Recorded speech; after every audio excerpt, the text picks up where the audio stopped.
jarang di antara kita yang membahas tentang orang tua yang durhaka kepada anaknya. Jadi ada ceritanya Ikhwatul Islam, yaitu cerita tentang Umar bin Khattab radhiyallahu taala anhu. Ada orang yang mengadu kepada Umar bin Khattab radhiyallahu taala anhu.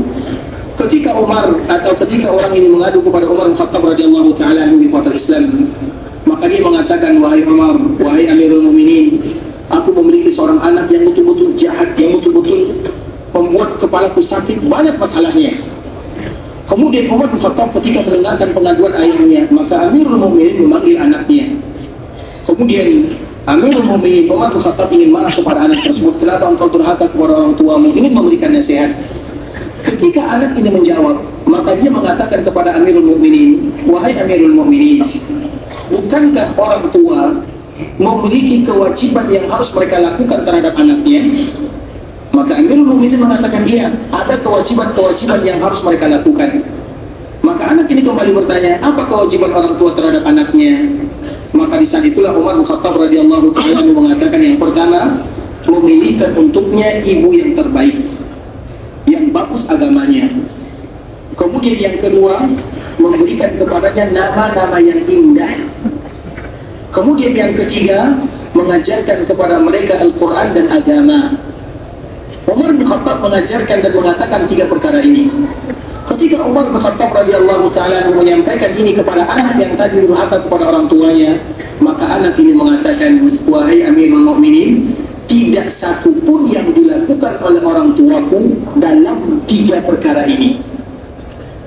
Dia mencari ibu untukku, sekedar dapat, cantik, selesai, habis. Kemudian dia menikah dengannya. Dia tidak memperhatikan agamanya. Dia tidak mengetahui bagaimana asal-usulnya. Kemudian dia memberikan kepadaku nama-nama yang paling buruk, nama yang tidak ada artinya. Sama dengan sebagian kaum muslimin ikhwatul Islam, yang penting namanya keren, tapi mereka tidak tahu maknanya. Kemudian yang ketiga, mereka jauh dari, tidak mau mengajarkan anaknya, karena yang berkewajiban mengajarkan anak tentang agama Allah Azza wa Jalla adalah orang tua, bukan sekolah, bukan guru. Tapi kita yang pertama kali bertanggung jawab. Sekolah dan guru hanya sekedar membantu, tapi yang bertanggung jawab adalah orang tuanya. Sehingga apa kata anak ini? Tidak satu pun dari tiga perkara ini yang dilakukan oleh orang tuaku. Apa kata Umar bin Khattab radhiyallahu ta'ala anhu? Wahai fulan, kepada tadi yang mengadu, kamulah yang durhaka kepada anakmu sebelum anakmu durhaka kepada dirimu. Oleh karenanya ikhwatul Islam, sehingga dengannya kita ingat selalu bagaimana pelajaran yang bisa kita ambil dari Nabi Ibrahim alaihissalam, senantiasa mendoakan anak dan keturunannya agar mereka menjadi orang-orang yang selalu berserah diri kepada Allah dan orang-orang yang bertakwa kepada Allah. Sehingga dengannya kita harus tahu aturan. Maka kemarin kita telah menceritakan sebuah cerita yang ada dalam surah Al-Kahfi ikhwatul Islam, agar kita diberikan keturunan di samping kita berdoa kepada Allah, ya Allah berikan kepadaku keturunan yang saleh, keturunan yang berbakti, keturunan yang baik, keturunan yang ini. Maka ada kewajiban orang tua yang harus dilakukan. Salah satunya Allah ceritakan di dalam surah Al-Kahfi. Dan kemarin sebelumnya ikhwatul Islam kita pernah menceritakan dan kita ulang lagi. Allah Subhanahu wa ta'ala mengatakan, wa ammal jidaru fakana li ghulamaini yatimaini fil Madinah. Allah bercerita tentang Nabi Musa dan Khidir alaihi wassalam. Ketika mereka berdua memperbaiki sebuah rumah yang ingin rusak, ingin roboh, ingin jatuh, maka Nabi Khidir memperbaikinya. Kemudian maka Nabi Musa bertanya, kenapa engkau memperbaiki? Maka Khidir mengatakan, wa ammal jidaru, adapun rumah yang ingin rusak atau ingin roboh ini, yang ingin hancur ini, fakana li ghulamaini yatimaini fil Madinah, milik dua orang anak yatim. Dan anak yatim itu disebut dengan yatim karena mereka masih kecil. Kemudian wa kana tahtahu kanzul lahumah, di dalam rumah ini di bawahnya ada intan permata, ada perhiasan. Kemudian kenapa Allah menjaganya? Apa alasannya? Alasannya wa kana abuhuma salihah. Dan alasannya tidak lain tidak bukan adalah karena anak yatim ini orang tuanya adalah orang tua yang saleh. Imam Ibnu Katsir rahimahullah ta'ala menjelaskan tentang masalah kisah ini ikhwatul Islam. Tidak diketahui dari anak ini amalan-amalan yang saleh atau kebaikan-kebaikan, tapi yang diketahui adalah kesolehan orang tuanya. Sehingga dengan kesolehan orang tuanya, maka keberkahan itu turun kepada anak dan keturunannya. Dan yang lebih dahsyat lagi ikhwatul Islam, Imam Ibnu Katsir rahimahullah ta'ala menyebutkan, yang saleh itu ternyata bukan ayahnya, soleh itu adalah kakeknya yang nomor 7. Sehingga dengan kesolehan kakeknya yang nomor 7, ikhwatul Islam, buyutnya apapun namanya yang ke atas, maka keberkahan tetap turun sampai kepada anak dan cucunya. Kalau kita ingin dijaga oleh Allah Subhanahu wa taala anak dan cucu kita, maka kita wajib semuanya menjadi orang-orang yang saleh. Dan itu merupakan di antara kewajiban kita sebagai orang tua. Dan kita ambil pelajaran dari Nabi Ibrahim alaihissalam, Rabbana waj'alna muslimaini laka wa min dzurriyyatina. Coba kita bayangkan ikhwatul Islam, semua para nabi setelah Nabi Ibrahim itu berasal dari keturunan Nabi Ibrahim alaihissalam. Dan nabi terakhir juga berasal dari keturunan Nabi Ibrahim alaihissalam. Dengannya pula Nabi Muhammad SAW mengatakan, ana da'watu Abi Ibrahim, aku ini adalah karena doa ayahku Ibrahim. Coba bayangkan ikhwatul Islam, berapa banyak atau berapa panjang jaraknya antara Nabi Ibrahim dengan Nabi Muhammad SAW. Dan Nabi senantiasa ingat kepada kakeknya.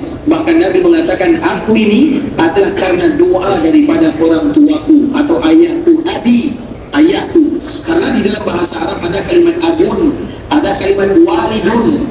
Kalau kalimat walidun itu ayah kandungnya, ayah yang darinya dia lahir, atau artinya ayahnya. Kalau walidun, kalau abun bisa jadi ayahnya, bisa jadi pamannya, bisa jadi kakeknya, maka boleh diberikan istilah dengan kalimat abun.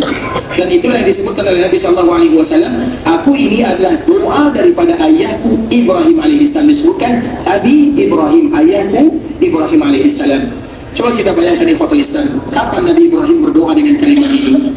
Dikala Nabi Ibrahim berada di Ka'bah Al-Musharrafah, selesai beribadah kepada Allah Subhanahu wa taala, kemudian di antara doa yang paling indah adalah doa untuk anak dan keturunannya. Dan itu merupakan di antara doa yang tidak boleh kita lewatkan kapanpun dan sampai kapanpun. Dan kemudian poin penting yang juga harus kita ketahui ikhwatul Islam, tidak akan ada doa yang paling bagus kecuali doa yang diabadikan oleh Allah Subhanahu wa taala dalam Al-Qur'an. Makanya kita menyebutkan ikhwatul Islam, sebelum atau ketika kita ingin mendapatkan keturunan, maka apa doanya? Sebagaimana disebutkan oleh Allah Subhanahu wa taala dalam surah Al-Anbiya tentang Nabi Zakaria. Wa Zakaria idh nada rabbahu rabbi la tazarni fardan wa anta khairul warisin. Itu adalah doa bagi kita yang ingin mendapatkan keturunan, bagi kita yang belum dapat keturunan, saudara kita yang terlambat mendapatkan keturunan. Di antara doa yang paling bagus adalah doa yang dipanjatkan oleh Nabi Zakaria. Nabi Zakaria dan Nabi Ibrahim sama-sama terlambat mendapatkan keturunan. Dan di antara doanya, Rabbi la tazarni farda wa anta khairul warisin. Di dalam surah Al-Anbiya juz 17 ayat 89. Nanti bisa kita cari sendiri. Artinya ikhwatul Islam itulah doanya. Sehingga nanti kita sampaikan, siapapun yang belum diberikan rezeki keturunan oleh Allah Subhanahu wa taala, di antara kalimat bentuk merengek kepada Allah adalah bentuk merengeknya Nabi Zakaria. Rabbi la tazarni farda. Ya Allah, jangan biarkan aku sendirian, dan Engkau adalah Zat yang Maha memberikan keturunan. Kemudian ikhwatul Islam, ketika kita ingin meminta keturunan kepada Allah Subhanahu wa taala, ada doa yang lain disebutkan oleh Allah Subhanahu wa taala dalam surah As-Saffat tentang cerita Nabi Ibrahim. Rabbi habli minas salihin. Di dalam surah As-Saffat ayat 100, Allah Subhanahu wa taala menyebutkan tentang Nabi Ibrahim. Apa doa Nabi Ibrahim sebelum mendapatkan keturunan? Rabbi habli minas salihin. Ya Allah, berikan kepadaku keturunan, tapi keturunan yang saleh. Karena setiap kali kita meminta keturunan, jangan hanya sekedar meminta keturunan, tapi minta keturunan yang saleh. Di dalam surat Maryam, dikala Nabi Zakaria meminta keturunan kepada Allah, dia tidak hanya sekedar meminta keturunan, tapi dia mengatakan waj'alhu rabbi radiyya. Ya Allah, berikan kepadaku keturunan yang Engkau ridhai. Artinya bukan sembarangan keturunan. Karena pernah kami ceritakan di Ikhwatul Islam kepada sebagian, dan semoga ini bermanfaat. Cerita ini juga terjadi di Mekah Al-Mukarramah. Ada salah seorang ikhwatul Islam yang datang melaksanakan ibadah umrah. Kemudian dikala dia sampai di Ka'bah Al-Musharrafah, dia berdoa kepada Allah. Doanya bagus sekali. Ya Allah, sesungguhnya semua orang yang ada di sini, mereka punya anak dan keturunannya. Aku saja yang tidak ada anak dan keturunan. Doanya bagus. Bagus atau tidak? berikan kepadaku keturunan. Bagus doanya ikhwatul Islam, dan itu adalah bentuk kita merengek di hadapan Allah Subhanahu wa taala. Maka kalau kita meminta kepada Allah, pilih bahasa-bahasa yang paling bagus, bahasa-bahasa yang di dalamnya ada bentuk kita merintih di hadapan Allah Subhanahu wa taala. Bahkan ada juga kalimat-kalimat ikhwatul Islam, ya Allah, kalau seandainya aku berdoa dan tidak Engkau kabulkan, kepada siapa lagi aku berdoa dan Dia akan mengabulkan doaku. Itu adalah kalimat-kalimat bentuk kita merengek di hadapan Allah Subhanahu wa taala. Ya Allah, kalau seandainya aku tidak bertadarruh, bersujud, bersungkur kepadamu, kemudian Engkau ampunkan, Engkau sayangi diriku, kepada siapa lagi aku akan bersungkur, kemudian Dia akan menyayangi diriku. Kalimat-kalimat seperti ini ikhwatul Islam adalah kalimat merengek di dalam berdoa kepada Allah Subhanahu wa taala. Dan tidak ada kalimat yang paling bagus jika kita meminta kepada Allah dalam bentuk meminta, merengek, merintih di hadapan Allah, kecuali kalimat yang diajarkan oleh Nabi sallallahu alaihi wasallam. Allahumma inni as'aluka bi anna lakal hamdu la ilaha illa anta wahdaka la syarika lak al-mannan badi'us samawati wal ardi ya dzal jalali wal ikram ya hayyu ya qayyum. Apa kata Nabi? Siapapun yang berdoa kemudian dia awali doanya dengan kalimat ini, maka pasti akan dikabulkan, pasti dikabulkan oleh Allah Subhanahu wa taala.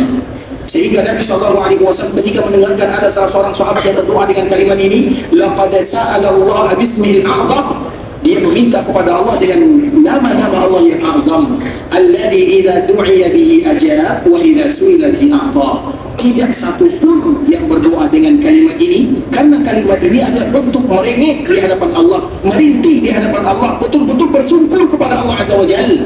Tidak ada seseorang pun yang berdoa dengan kata-kata ini, kecuali semua doanya akan dikabulkan dan semua permintaannya akan diijabah oleh Allah Subhanahu wa taala.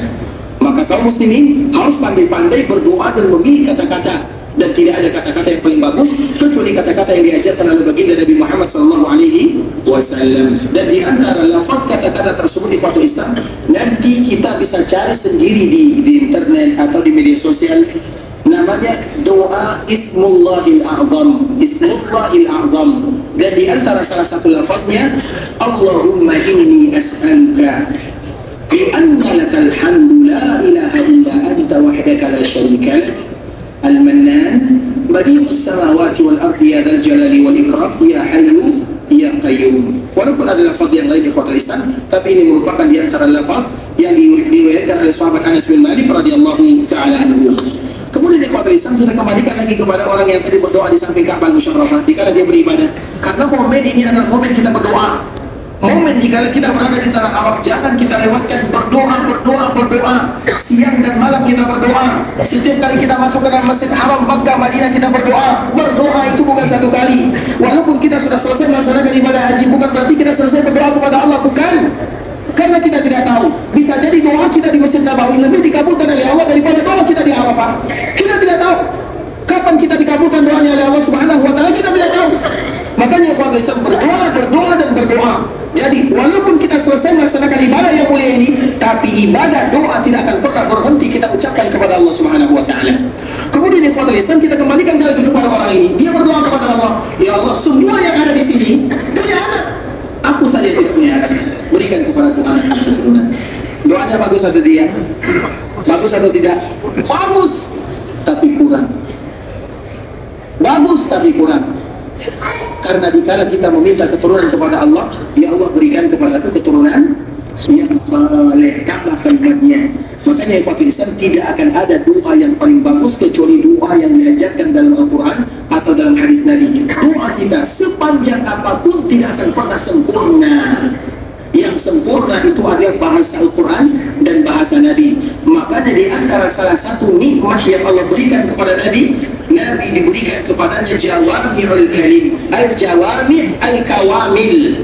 Di antara salah satu sifat doa Nabi, al-jawami' al-kawamil, doa yang sempurna, doa yang paling bagus bahasanya, yang terkumpul semua kebaikan di dalamnya. Kalau doa kita ikhwatul Islam, doa kita mungkin panjang 1 jam kita berdoa, tapi kalau doa yang diambil dari bahasa Nabi hanya kalimat singkat saja, dan itu mengandung semua kebaikan di dalamnya. Kita contohkan misalnya, dan doa ini ikhwatul Islam semuanya harus kita hafal, karena doa ini merupakan di antara salah satu doa jawami al-kawamil. Tapi mohon maaf ya, doa ini panjang sedikit, tapi di sini terkumpul semua kebaikan. biasanya terkumpul semua kebaikan. Yang kita kenal adalah doa Rabbana atina fid dunya hasanah, itu bagus. Tapi ada lagi doa yang bagus infak lisan. Semua doa itu bagus. Dan itu disebut dengan al-jawami. Dan ini hadis ini dibawakan oleh ibunda kita Aisyah radhiyallahu taala anha. Apa kata Nabi sallallahu alaihi wasallam? Allahumma inni as'aluka minal khairi kulli ajilihi wa ajilihi ma 'alimtu minhu wa ma lam a'lam wa a'udzu bika min syarri kulli ajilihi wa ajilihi ma 'alimtu minhu wa ma lam a'lam. Allahumma inni as'aluka khaira ma sa'ala 'abduka wa nabiyyuka Muhammadin sallallahu alaihi wasallam wa a'udzu bika min syarri ma 'adza minhu 'abduka wa nabiyyuka Muhammadin sallallahu alaihi wasallam. Allahumma inni as'aluka al-jannah wa ma qarraba ilaiha min qawlin aw 'amal wa a'udzu bika minan nar wa ma qarraba ilaiha min qawlin aw 'amal. Allahumma inni as'aluka an taj'ala kulla qada'in qadaitahu li khair. Siapa yang hafal? Nanti kita cari ya. Ini ada doa al-Qur'an, artinya cari sendiri. Artinya ikhwan Islam. Jadi kalau kita berdoa, doa kita itu bagus, tapi tidak akan ada doa yang paling bagus melebihi doa yang diajarkan di dalam Al-Quran dan yang diajarkan oleh Nabi Sallallahu Alaihi Wasallam. Dan kita wajib berdoa dengan bahasa-bahasa ini. Makanya selalu kita sebutkan, kalau kita tidak pandai berdoa dengan bahasa Indonesia, berdoa dengan bahasa Arab, balik. Bisa dipahami? Karena itulah yang paling bagus. Tidak mungkin doa kita lebih bagus daripada doa Al-Quran dan doa Nabi Sallallahu Alaihi Wasallam. Coba bayangkan, kalau kita menghafal doa, satu doa apakah kita bisa hafal satu minggu atau tidak? Kalau kita mau atau tidak, bisa hafal atau tidak? Satu minggu satu doa. Kalau satu doa satu minggu, satu tahun sudah berapa doa kita hafal? 52. Kita tidak perlu lagi berdoa dengan bahasa kita. Jika kita berada di Arafah, kita sudah ratusan doa yang kita hafal. Karena tidak akan ada doa yang paling bagus kecuali doa yang diajarkan dalam Al-Quran dan disebutkan oleh Nabi. Tapi kalau kita tidak hafal, maka Allah juga tidak membebankan kepada kita kecuali yang kita sanggupi. Silakan kita berdoa, tapi tidak akan ada doa kalimat yang paling bagus kecuali doa dari ayat-ayat Allah dan hadis-hadis Nabi. Dan ini contohnya. Dikala dia berada di Mekah, ya Allah berikan kepadaku anak dan keturunan. Semua orang yang ada di sini punya anak dan keturunan. Aku saja tidak punya anak dan keturunan. Kemudian ikhwan Islam, Allah kabulkan doanya, tapi doanya tidak sempurna. Kemudian 17 tahun setelahnya, berarti anaknya sudah berumur 17 tahun dan anaknya sudah mukallaf.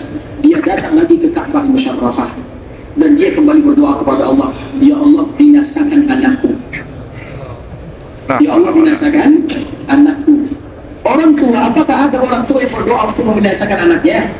Ada atau tidak? Tidak ada, kecuali kalau anaknya betul-betul apa? Ya betul-betul itu intinya, betul-betul membuat dia tidak lagi bisa berpikir. Apalagi yang laki-laki, apalagi seorang ayah. Sehingga pada akhirnya dia pergi ke Ka'bah Musyarrafah dan berdoa kepada Allah, ya Allah binasakan anakku. Kemudian di Kota Islam, kenapa dia mengatakan yang demikian? Karena dia dulu lupa berdoa kepada Allah dengan doa yang sempurna. Dia hanya meminta keturunan kepada Allah Subhanahu wa Ta'ala, namun lupa minta keturunan yang diridhai. Ya Allah berikan kepadaku keturunan yang saleh, sebagaimana doa yang tadi kita sebutkan, Rabbi habli minas salihin. Begitu juga doa dengan doa Nabi Zakaria, hunalika da'a Zakaria rabbah qala rabbi habli min ladunka dzurriyyatan thayyibah. Kenapa? Thayyibah innaka antas sami'ud du'a. Bahasa yang paling indah, hunalika da'a Zakaria rabbah. Coba kalian ingat bagaimana Nabi Zakaria dikala dia berdoa kepada Allah, hunalika da'a Zakaria rabbah.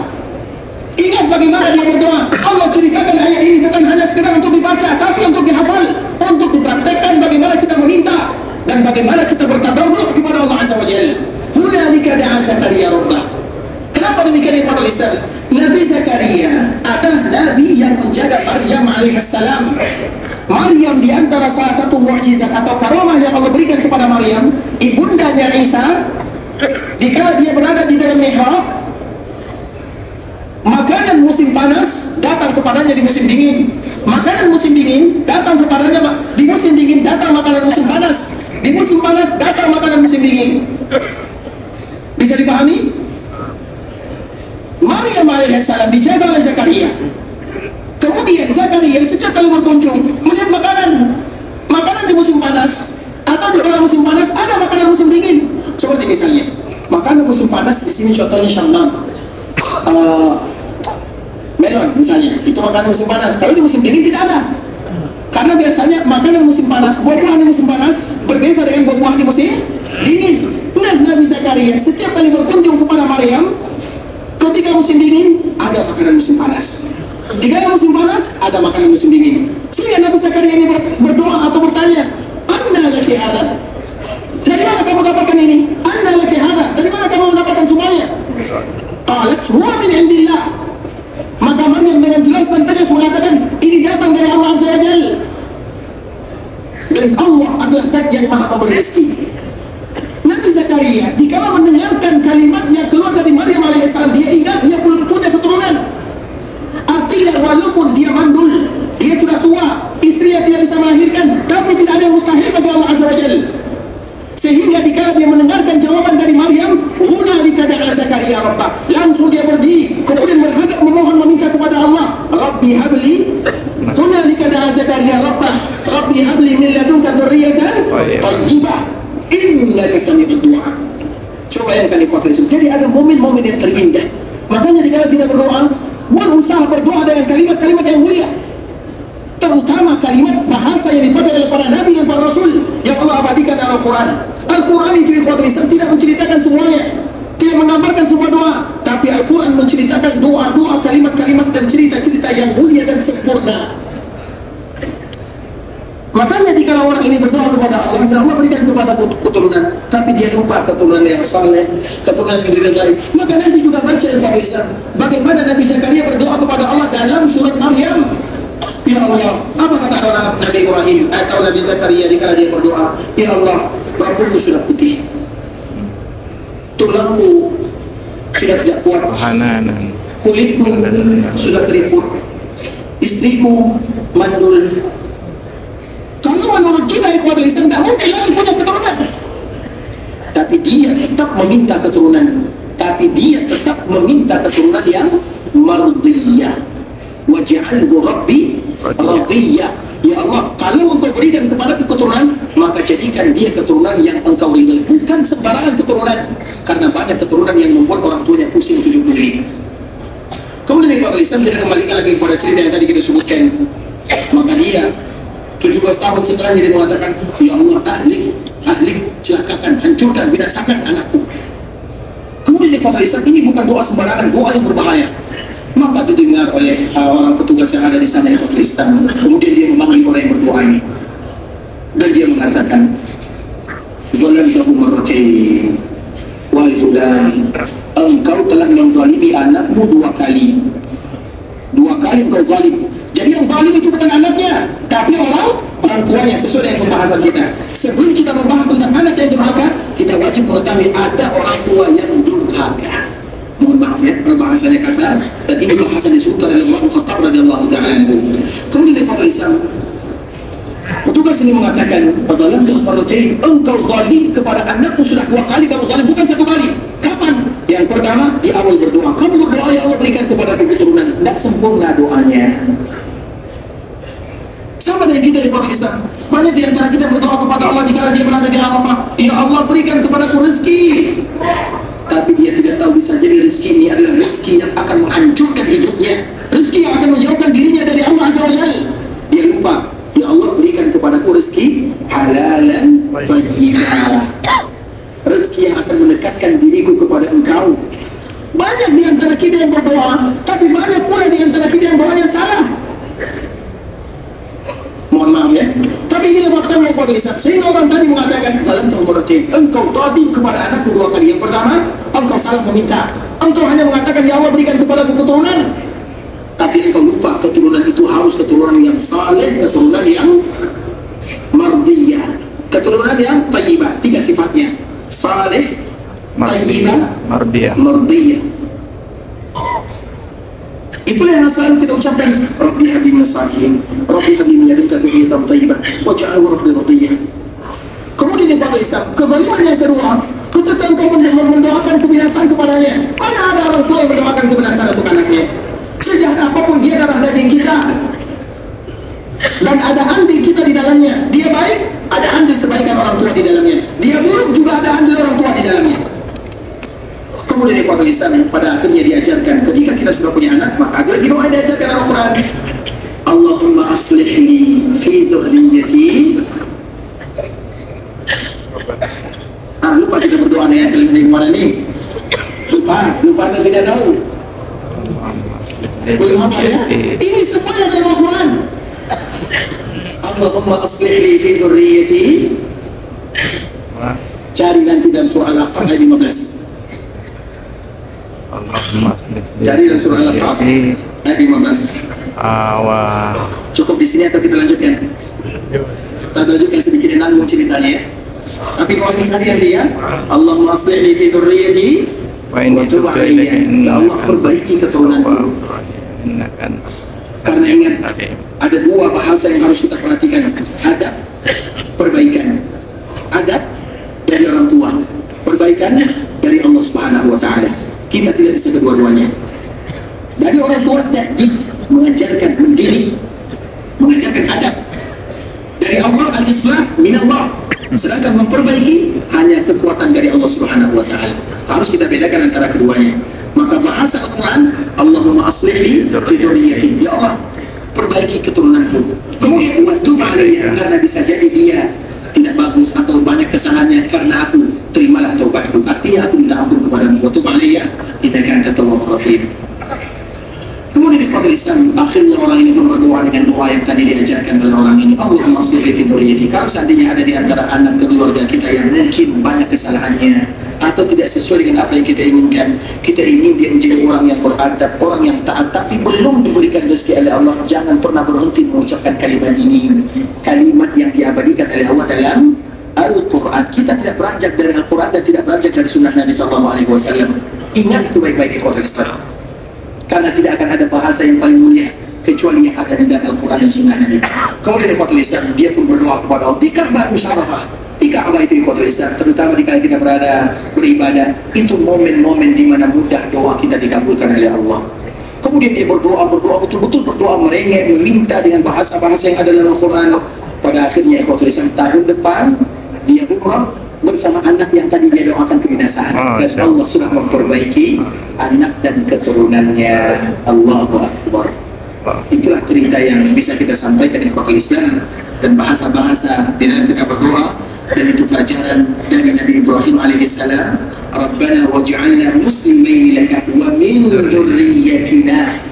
Ya Allah, dan juga untuk anak dan keturunan kami. Bukan hanya anak kita doakan, semua mereka keturunan kita. Walaupun kita sudah meninggal, kita ingin berharap walaupun kita sudah meninggal, tapi doa kita masih berbekas kepada mereka. Itulah yang disebut dengan keberkahan 7 turunan. Bukan harta 7 turunan yang kita tinggalkan, tapi keberkahan 7 turunan yang kita tinggalkan. Karena kalau sudah berkah ikhwatul Islam, Allah yang menjaga. Kalau Allah yang menjaga anak dan keturunan kita, maka silahkan meninggal tidak menjadi masalah. Bisa dipahami? Kalau Allah sudah menjaganya, selesai, kita meninggal juga tidak menjadi masalah. Karena Allah yang menjaganya. Kalau Allah yang menjaganya, maka Allah tidak akan pernah menyia-nyiakan untuk selama-lamanya. Dan semoga Allah menjaga anak dan keturunan kita. Amin. Memberikan keberkahan kepada mereka dan menjadikan mereka adalah orang-orang yang akan menyejukkan kehidupan kita, dan mereka lah yang akan menggandeng tangan kita menuju surga Allah Subhanahu wa Ta'ala.